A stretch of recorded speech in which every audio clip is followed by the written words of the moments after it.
Olá, queridos ouvintes, está começando o programa Jesus por Emmanuel.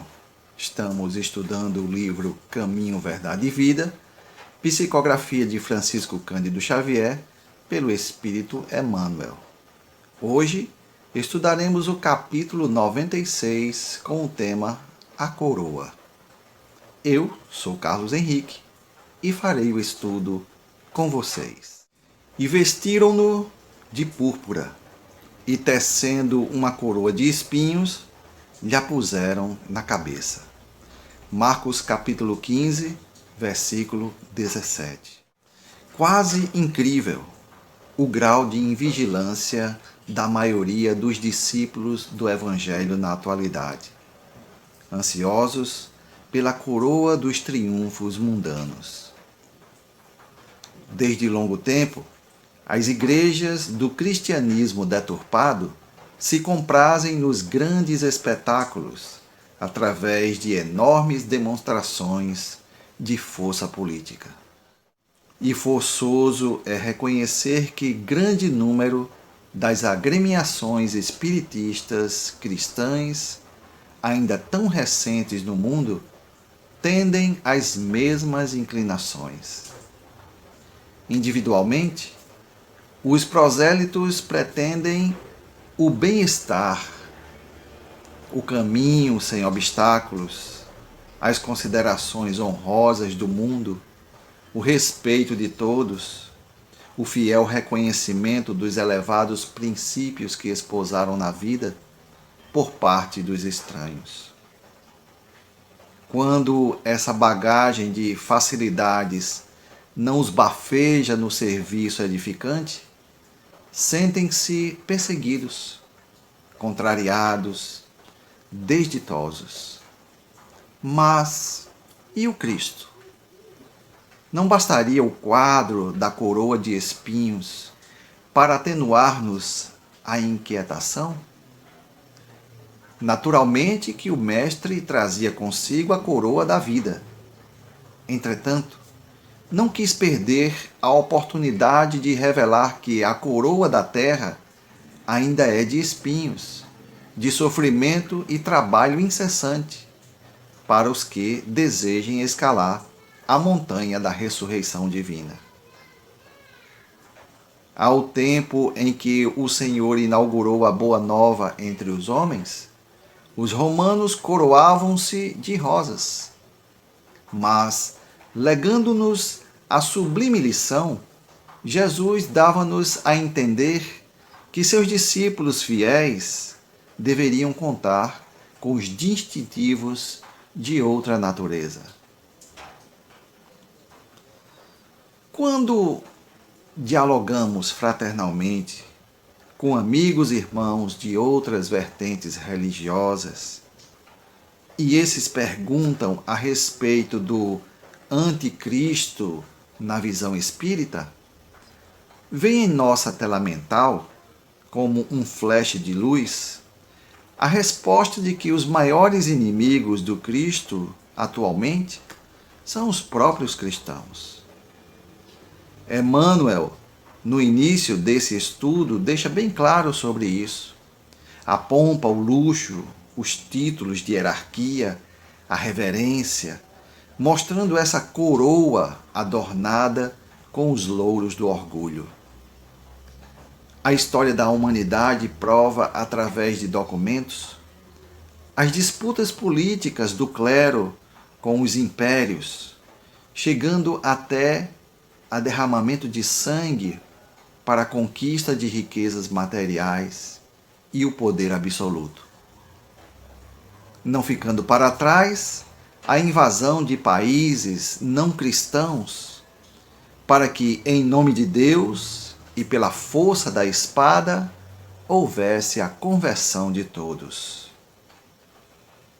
Ainda vai mais fundo o benfeitor, dando um alerta, ou quem sabe, melhor dizendo, um puxão moral de orelhas para todos nós espiritistas, que muitas vezes esquecemos dos exemplos do Cristo, principalmente da humildade, para ostentar pseudo-intelectualismo arrogância, indiferença, falta de educação, criando uma linha de separação entre seu nível e o nível dos outros.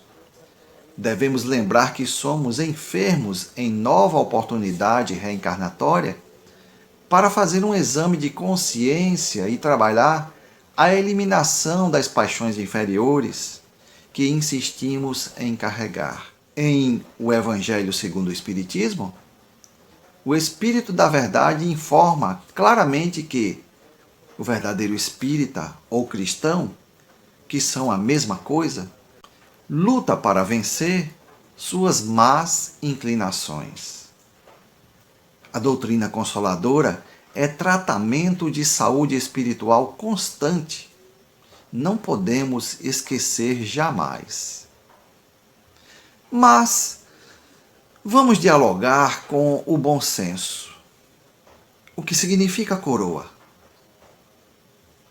Pesquisando sobre o assunto na internet, encontramos na Oxford Languages um significado coerente que diz que é ornamento de formato circular usado sobre a cabeça como insígnia de soberania ou nobreza, como emblema de vitória, etc. e etc.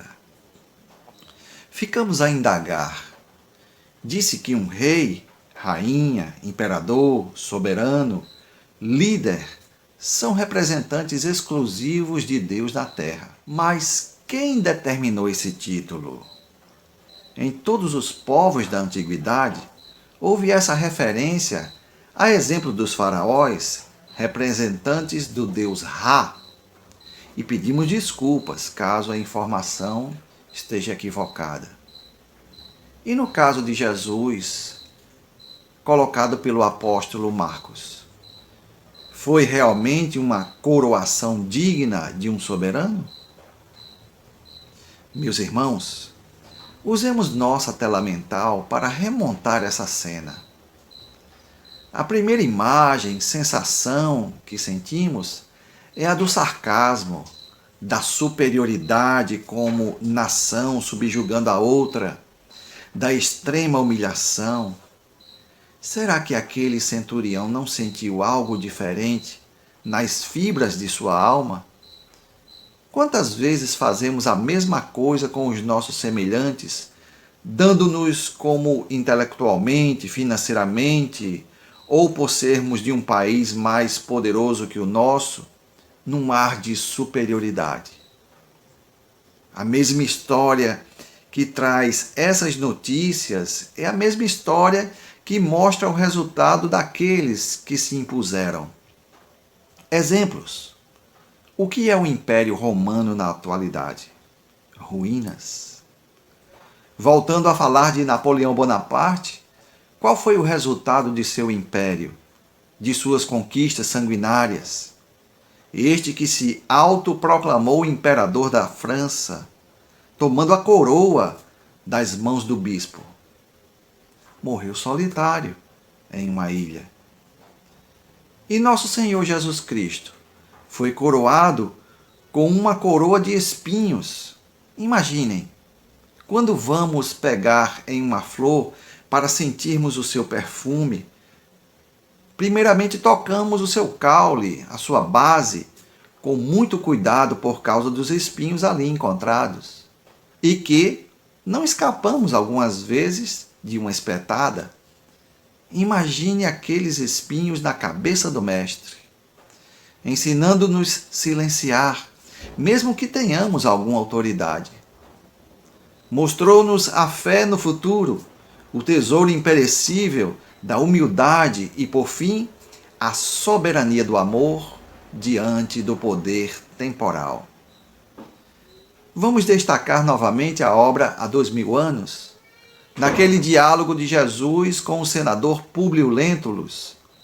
Este não conseguiu pronunciar sequer uma palavra, pois estava paralisado pela soberania e realeza justa do Mestre Nazareno.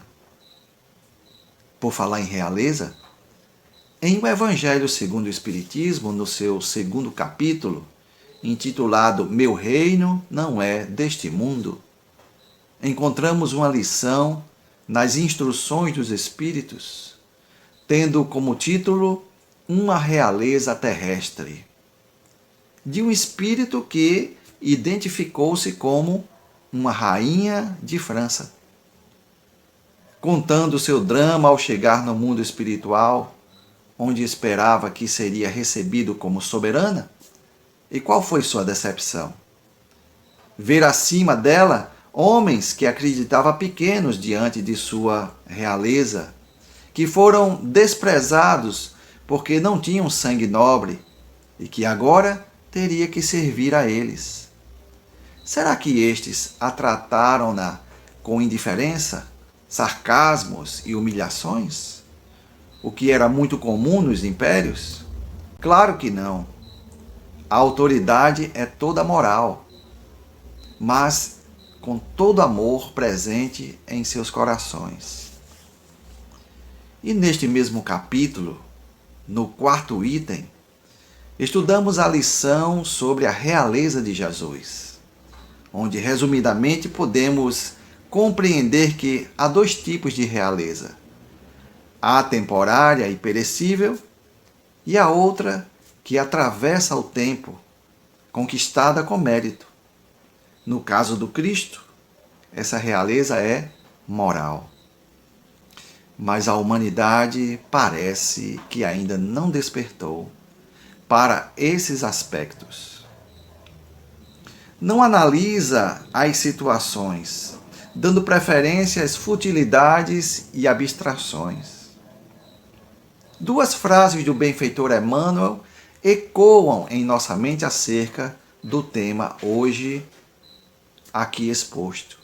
São elas: triunfos mundanos e cristianismo deturpado. Um representa a baixeza dos sentimentos humanos, do ter, ao invés do ser. O segundo mostra as adulterações, interpretações e traições constantes das lições de mais alto. Sempre que temos a oportunidade de ver as comunicações de Bezerra, através da psicofonia de Divaldo Franco, sentimos, além das mensagens de perseverança e fé, um apelo que unamos nossos corações em um só propósito: cingir nossas cabeças, ou seja, nossas almas, com a coroa da caridade. Espíritas, amai-vos, eis o primeiro mandamento. Instruí-vos, eis o segundo.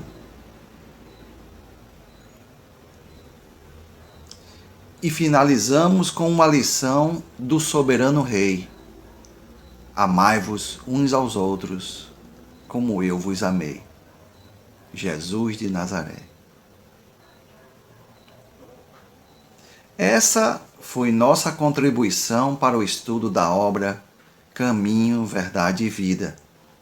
No próximo programa, estudaremos o capítulo 97, Paz para Todos.